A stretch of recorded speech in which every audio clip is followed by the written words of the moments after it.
like Yoo-hoo, and we would have a Yoo-hoo, and I would get back on the tank of the motorcycle and ride back. And I can't say that I remember putting on a helmet, but maybe, I don't know.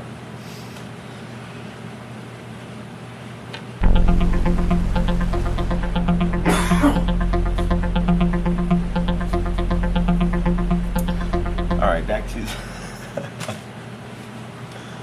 Oh, I'm cracking up, guys.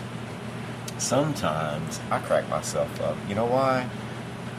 Because I think is over 40 years old. Is that too old to have like a crush? Like a romantic crush? Like, I don't know. Maybe it's just me.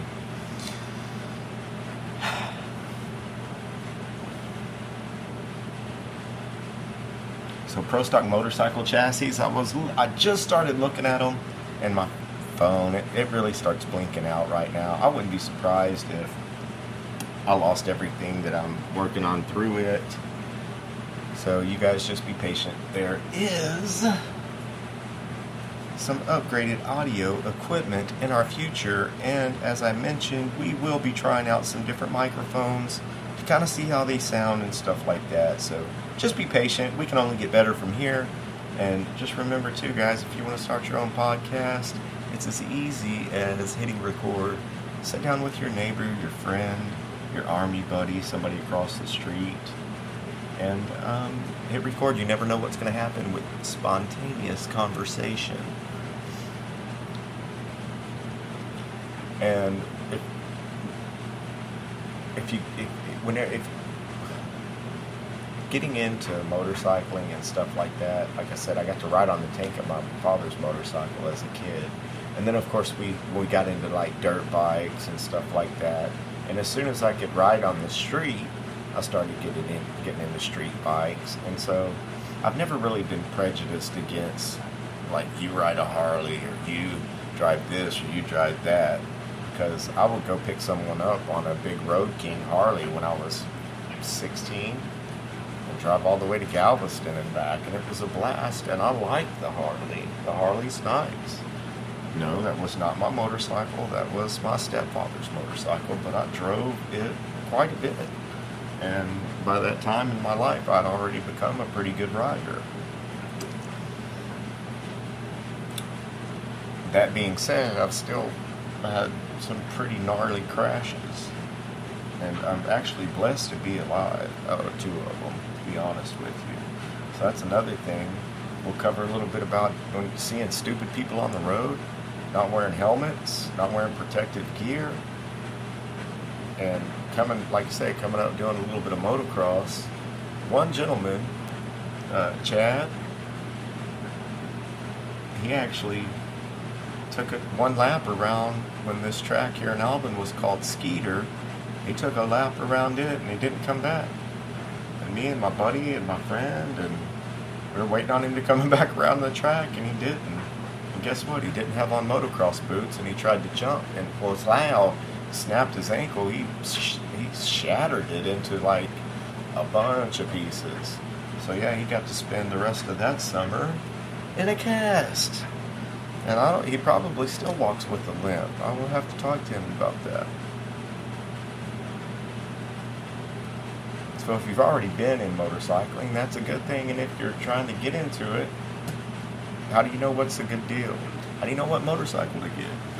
It's kind of like, the way that I look at a good deal is if you give more in use value than you get in cash value.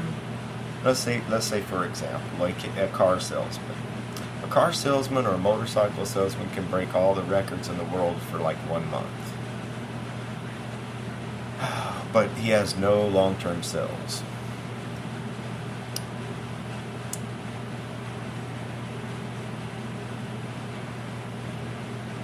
But the salesman that sells you, or allows you to own, if you will, not the car that you want, or the motorcycle that you want.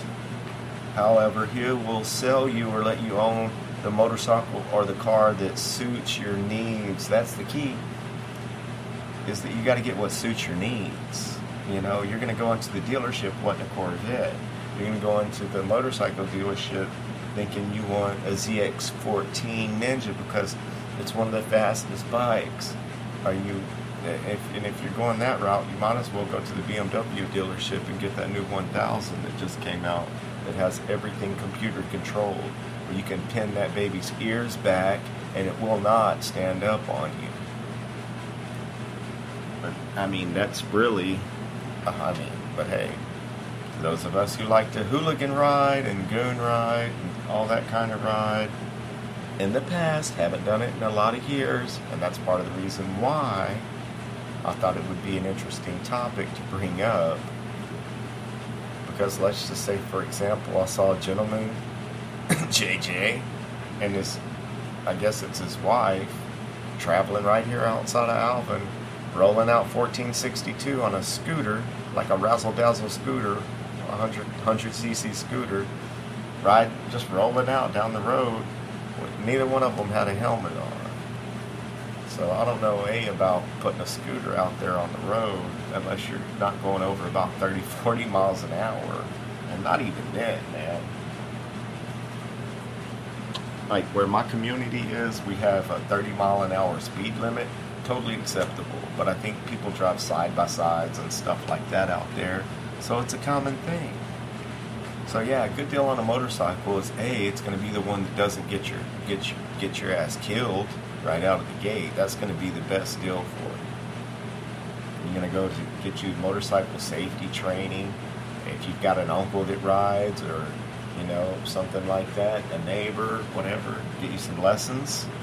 And I'm not talking about the guy that's standing there holding a 24-ounce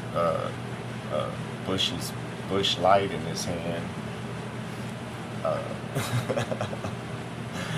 With no shirt on and a grease rag.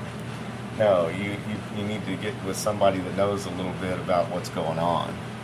And speaking about a little bit about what's going on, if you notice, there's not very many commercials or anything happening, craculating today on the show, and that's all yours truly. I've got to record a couple of commercials. I've got to get a couple of more sponsors for the show.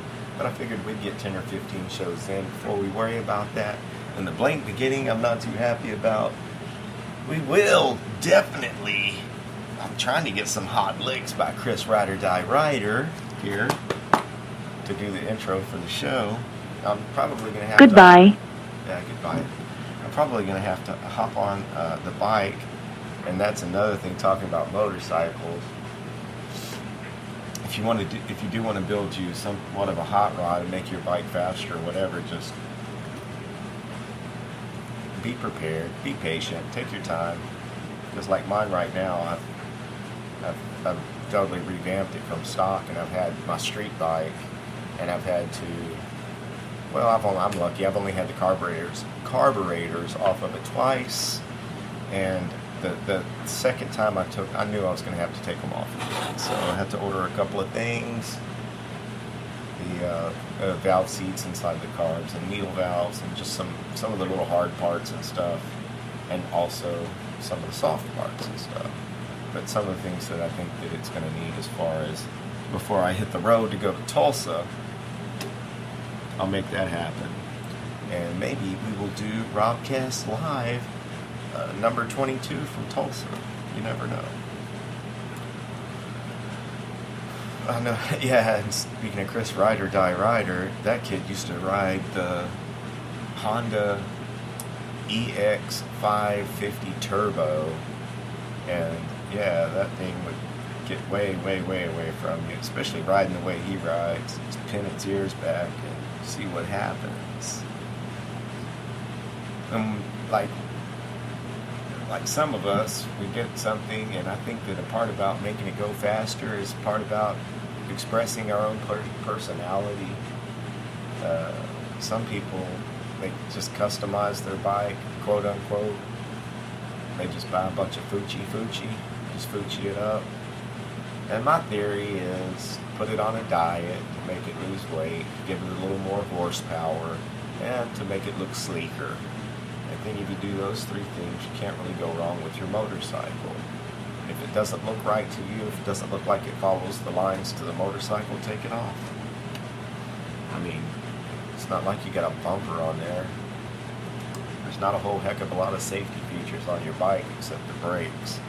And talking about safety features and talking about any kind of ride, four-wheeler, dirt bike, motocross, on the road, on-road, off-road, and your side-by-side, I see way too many people riding without helmets. And I've actually got a new supplier for helmets, and I just can't say enough about how many times I've seen people die. And just this year, there was just a gang of people that loaded up onto a four-wheeler out at Robert Ritchie's ranch out in Tennessee, and they call for their Uber car. Their Uber car comes, and of course, up at Kid Rock's ranch, there's probably a couple of miles between the gate and the actual where the party's going on. So someone gets on some sort of an ATV and takes these other couple of people up to their Uber car, and then he never made it back to the party. And come to find out, they found him the next day, and he had crashed that ATV or the side-by-side, and it killed him. And if we can prevent anything like that from happening at all, then it's a good thing, man. Like, safety equipment, I can't talk enough about safety equipment. I can't talk enough about putting your damn helmet on, and I can't talk enough about people that skimp on their safety gear.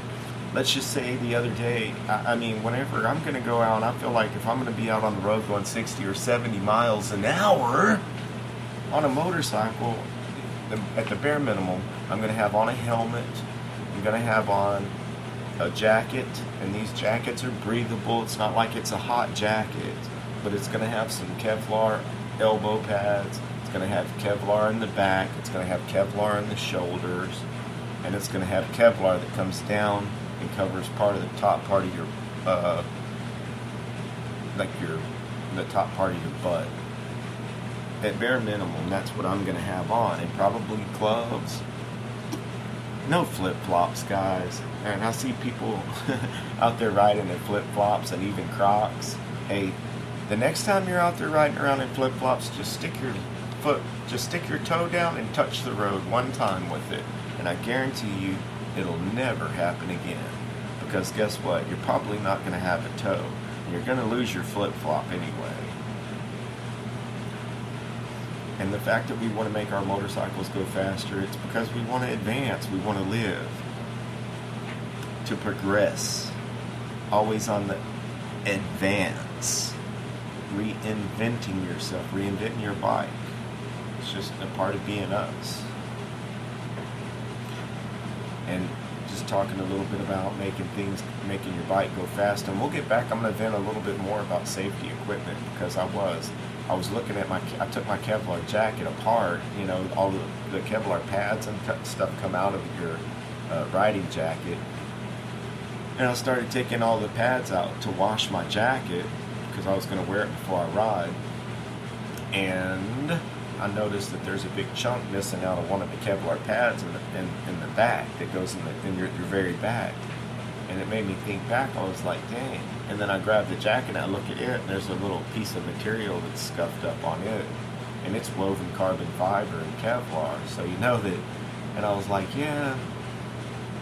I remember now, I bought this jacket in 2005, so it's 11 years old.